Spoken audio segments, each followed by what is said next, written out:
Hello guys, welcome to my book club. The book we have today is called Big Friendship: How We Keep Each Other Close.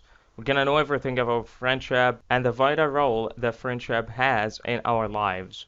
How we keep each other close by Animatou Sow and Friedman. So we're gonna talk about 9 big ideas today in this summary. So let's get started. So big idea number one, true friendship allows us to develop ourselves as well as those we call friends.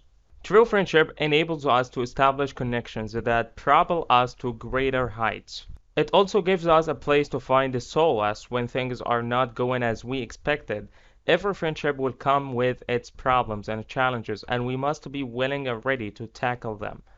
Animatou Sow, an African, and Anne Friedman, an European, met in circumstances that weren't extraordinary, yet they made the best from their first meeting. This goes on to show that we can establish a big friendship from anywhere with anyone. As beautiful as friendship is, we must realize that it's not always going to be a rosy affair. We'll cross boundaries and make mistakes, but we must all see it as a learning process. We are bound to be biased along racial, political, and religious beliefs with others as long as we share different worldviews. Animatou Sow and Anne Friedman have come together with their personal stories to tell us why it's essential to have a big friendship, the stress of maintaining one, and that it's okay to let go of friends later in life. They've given us an insight into the sacrifices involved in creating and sustaining a true friendship, and we must learn from them. So here is a quote by Helen Keller: I would rather walk with a friend in the dark than alone in the light. Okay, and this is actually true, guys. So big idea number two, how you interpret your relationship is critical because it's the foundation for building its sustenance. We can learn a lot about someone by the way they talk about their friends, and we can also learn a lot about friendship from a joint recounting of how it all began. By checking if there are new friends or old friends, we can understand their biases and sentiments. The feeling of being indispensable is a peak achievement of big friendship. As humans, we are all shaped by the people we know, love, and share with. In our day-to-day activities, our friends influence our actions, feelings, and moods. When we are friends with some people for long, they can also affect how we feel about our bodies, how we spend our money, how we have fun, and the political views we hold. Big friendship makes us grow in response to each other in ways both intentional and subconscious. And Friedman and Animatou Sow met at a friend's house, and their meeting was not just a casual one but a divine one that would end up shaping their lives. They had met at a time in their lives when they were both a little bit lost. They were both figuring out how to set a course for where they were hoping to go, and in each other, both women found someone who already understood who they wanted to be. Big friendships do not necessarily have to start from a tender age. It's never too late to establish a great friendship as long as you set your mind to it. There is a widespread belief that people outgrow the desire to make friends. It's believed that we will get to that stage in our life when we'll get married or have kids or get a demanding job and see our free time disappear. At this point, we resign to focus on the people we already know and overlook meeting new people. Though this is true to some extent, we must never forget that we'll still find ourselves looking around and wishing we had more friendships rooted in deep mutual connection. Big idea number three, true friendship requires knowing when to compromise. When we are real friends with someone, we must understand that it's okay to let our friendship slide to bolster the other areas of our lives. Friends are expected to be forgiving of this kind of neglect. Whenever we're trying to get that promotion at work or sort our lives out, it's okay as a friend to step back a little. Friendship shouldn't stop us from having a personal life. Anyone who tries to stop you from having a personal life in the name of friendship isn't a friend. As Animatou Sow mentioned when talking about her early friendship with Anne Friedman, new friendship requires investment, especially time. If friends stop hanging out regularly, they will fade away from each other's lives. When it's possible to go months without seeing a longtime friend and still feel close to them, new friends require steady investment. When choosing a friend, we must be conscious of social moochers. Social moochers are the people who are always complaining that no one wants to hang out with them, yet never create a room for someone to hang out with them. Good friends always reach out to each other without waiting for one person to make the first move. We must define a structure for the kind of relationship we want in our lives. Having a structure helps us to achieve many things, especially when it comes to making friends. Men particularly have the habit of organizing a get together over a football match or a house party. Create a similar structure with your friend to get to know each other better and share more ideas. With the structure comes the ability to care for each other. Caring for each other doesn't have to be extraordinary. The little acts of love you do for each other go a long way in defining your friendship. Those moments of care and love are there to solidify your friendship, but they are also there to remind you how far you've come. When things are tight and scruffy between you and your friend, these are the moments you look back to make amends. True friendship provides the safety of all parties. When you feel safe around someone you love, it becomes easier to love them more. Big idea number four, big friendship gives us the opportunity to choose our family and develop ourselves. Sharing our fears with strangers is such a hard thing to do sometimes. The things we share are used against us, and we try as much as possible to avoid such situations. However, sharing it with someone who won't use it against you is a bliss. Animatou Sow had created a new secure base in Anne Friedman's life. When she couldn't share things with her boyfriend who wasn't as understanding as Anne, she realized the true worth of friendship. Her friendship with Anne gave her a feeling of security that allowed her to contemplate leaving her long-term romantic relationship. Sometimes we get to choose our family because as we grow older, we meet people we wish we had met when we were younger. A chosen family is not a label we invented for ourselves. It's a way of life born out of the need to have the people we love. When most people think of a family, they often think of getting married and having children. Yet we must see beyond that. Our families can extend beyond our biological relations. As long as we genuinely love someone and they love us in return, they've become family. We often get lost in the functional aspects of our friendship so that we forget that things might not end up smoothly all the time. We tend to focus on how well we are enjoying our friendship without assessing why it worked so well. While we might argue that we don't select friends because they might help us advance our careers in life, the truth is that friendship has been the source of some of our most significant achievements. Friends are the reason we gain more confidence to face our work or we take that bold decision to make a change. Friends push us to become bigger and better without losing ourselves in the process. We must adopt the shine theory, which is an investment over the long term in pushing a friend to be their best and relying on their help in return. It's anonymous between friends to bring the best of ourselves out of our friendship and not let insecurity destroy our relationship. The shine theory teaches us to cultivate a spirit of genuine happiness and excitement when our friends are doing well and be there for them when they aren't. Big idea number five, life comes at us fast, and we must be careful not to be caught unawares all the time. As we grow older, we change and behave differently.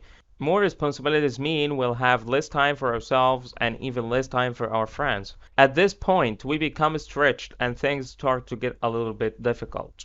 Life inevitably brings a lot of changes, and these changes often affect the foundation on which the friendship was built. You cannot be the person you were 10 years ago, and you won't be the same person in the next decade. For a big friendship to thrive, it has to understand and adapt. There are minor strains that pop up in the early days of our friendship, and there are bigger ones that come as we grow older. These stretches are typical and should be expected. What makes a true friendship is our willingness to stay the trying times afloat.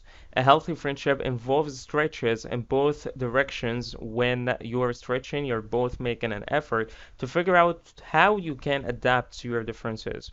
Stretching goes both ways, the good and the bad. Like exercises, stretching feels good when we are about to start, but it feels awful when we are tired or done. Sometimes the challenge of overcoming the differences in friendship goes beyond stretching. It feels like a strain. Most times it's hard to tell the difference between stretch and strain. However, if one person in the friendship is consistently stretched more than the other, then it has become a strain.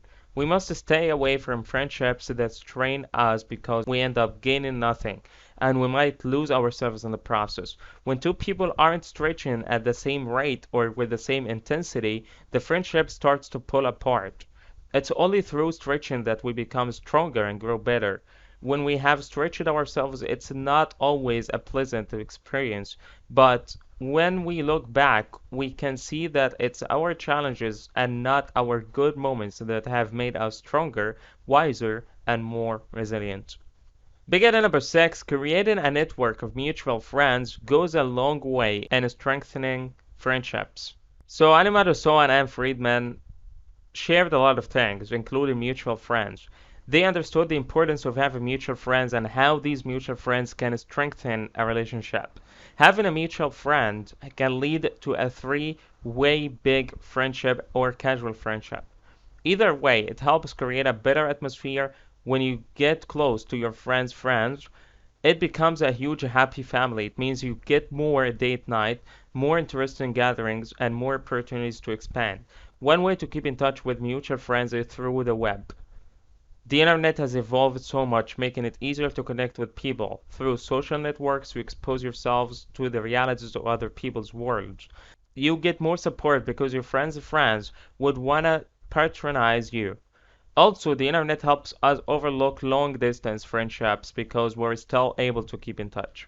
Even the most significant friendships need other outlets because a lone friend cannot be everything you need. As much as you might like to think so, having mutual friends is an acknowledgement that we are all connected and that it takes a group to be healthy, happy, and successful. When we're at our best in the network of friends, we celebrate each other's successes and try to copy healthy, accountable relationships. We try to treat each other's closest friends like family because we want to extend our friends' respect for them. A network of friends gives us better connections. It's perfectly okay to be friends with some people by what they offer you. As discussed earlier, as much as we may like to deny it, we all use our friends to better our lives. A friend network can make or break a friendship. That's why we must be cautious about the kind of friends we share with our close friends. Assumptions can be detrimental to the growth of a friendship. Assuming that everyone is particularly okay with whatever you believe the group should be about is a wrong approach. People differ, and the same thing applies to friends. Assumptions fiddle with our beliefs and cause us to be unnecessarily biased. Sarah Dessen says life is an awful, ugly place to not have a best friend. Bigger than number seven, willingness to learn and unlearn helps us navigate uncomfortable situations. Several factors influence how our friendship works. One essential aspect is our skin color. Animatou Sow, as an African, was more conscious of her skin color than Anne Friedman, who is white. Black people living in America pay more attention to their skin color because of racism and segregation.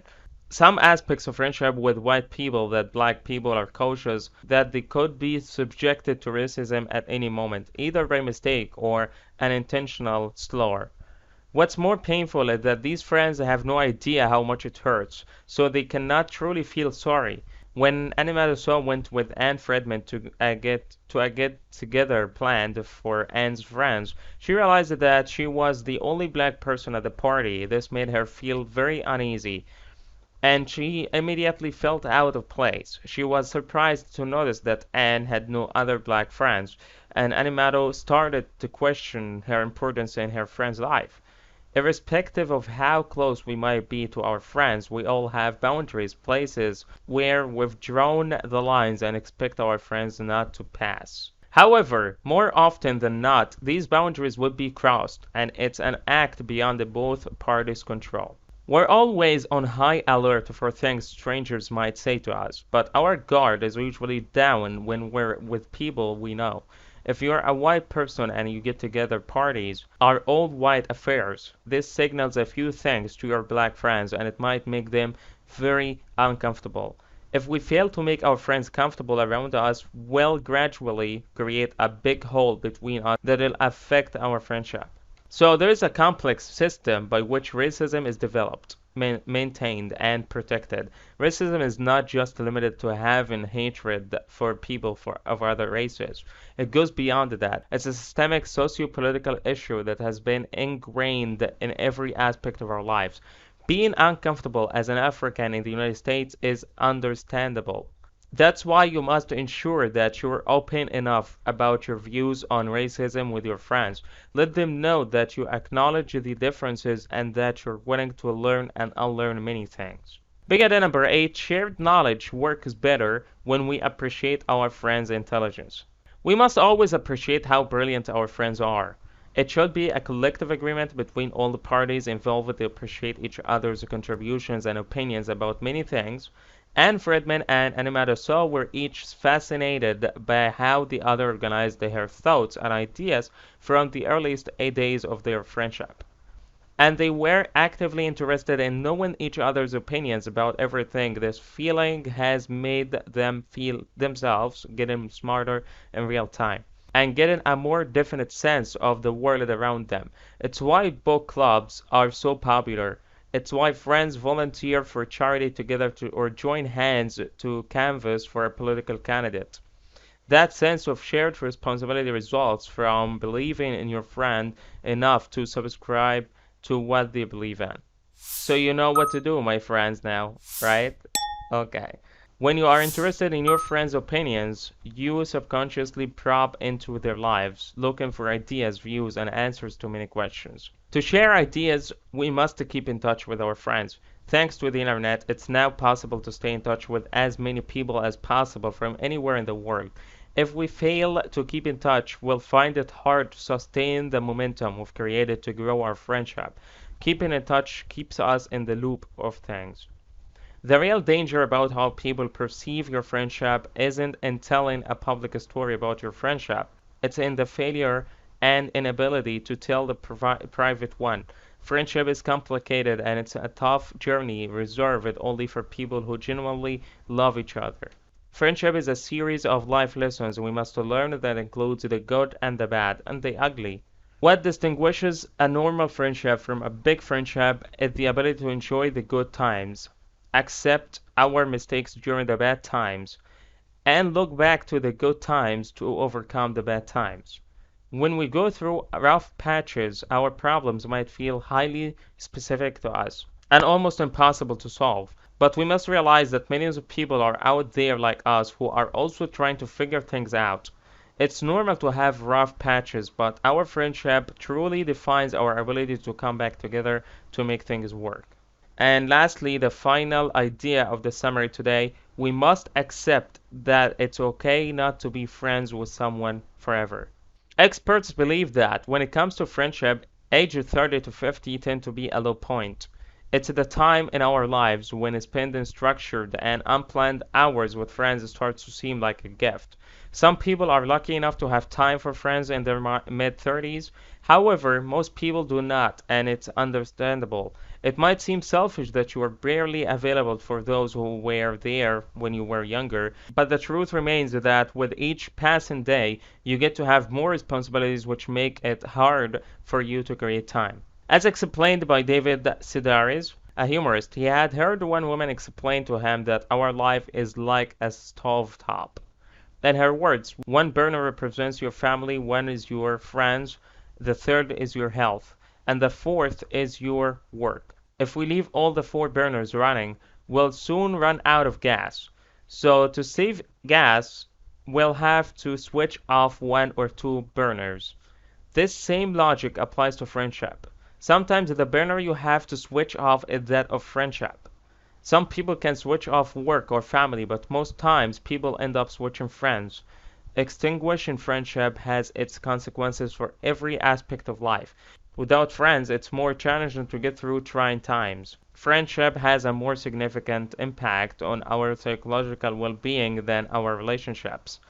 The absence of friendship is what leads to loneliness in our lives. Loneliness is not the condition of just being alone, it's the distress we feel when reality fails to meet the ideal of our social relationships. So the truth is that lonely people don't necessarily lack friends. It's in the inability to have great friends with whom we want to share everything. If you have a friend with whom you can share a big friendship, loneliness then becomes a thing of the past. A big friendship is built on love, trust, belief, and the ability to overcome obstacles. Once we can achieve these things, we would have created a solid foundation on which a big friendship can survive. Did you know, according to Harvard Business Review, loneliness causes a lifespan reduction similar to smoking 15 cigarettes per day? So I'm gonna leave you with this, guys, at the end so you can try it. Whenever you feel a strain between you and your friends, plan a getaway and go on a short trip where you only get to enjoy each other's company without discussing what might be wrong. These moments help you to discover why you were friends in the first place. Okay, guys, that's it for today's summary. I hope you enjoyed it, guys. And friendship is a big topic to talk about, and it's a really great book. I hope you guys enjoyed it. So thank you guys so much for watching. I love you all so much, friends. See you next time.